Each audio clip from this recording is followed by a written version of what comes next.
Well, hello, my friends. I was at a conference in Boston last week.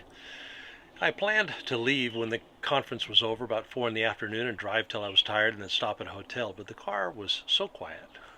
And I was thinking about some consequential stuff going on in my life, and I found my mind turning to you.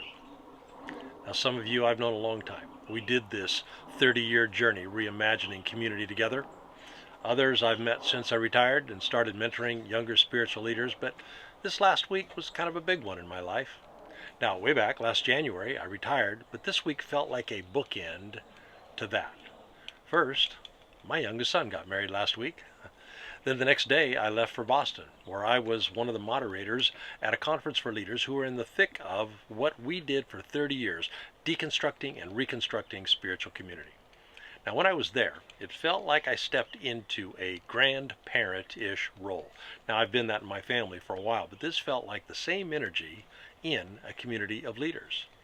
And I saw the merit of, the value of, the need for standing back from doing the stuff and becoming an encourager, storyteller, perspective giver to the folks who are doing the stuff. And I met a lot of folks who are doing the stuff, folks I can stand with. It was a deeply fulfilling time. Well, since I retired, started gathering leaders to support, it's been kind of a slow build. And the slow part, it turns out, has been good for me.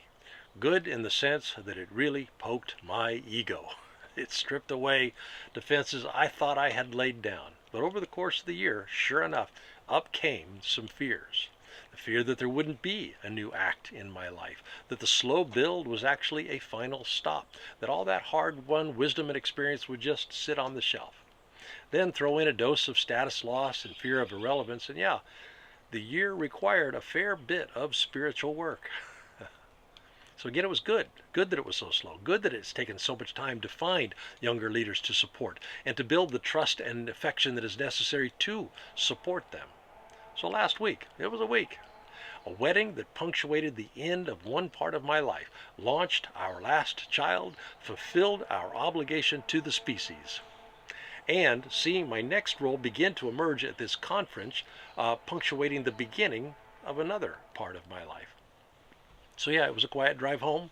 I was alone with my thoughts. So I just kept driving and musing and thinking and drove through the night. And while I did, again, many of your faces came to my mind. And I felt a depth of gratitude.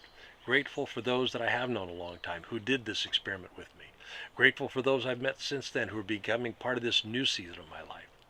So I wanted to tell you a little bit about what's going on in my life, why I haven't been posting, but also, and mostly, that I'm thankful for you.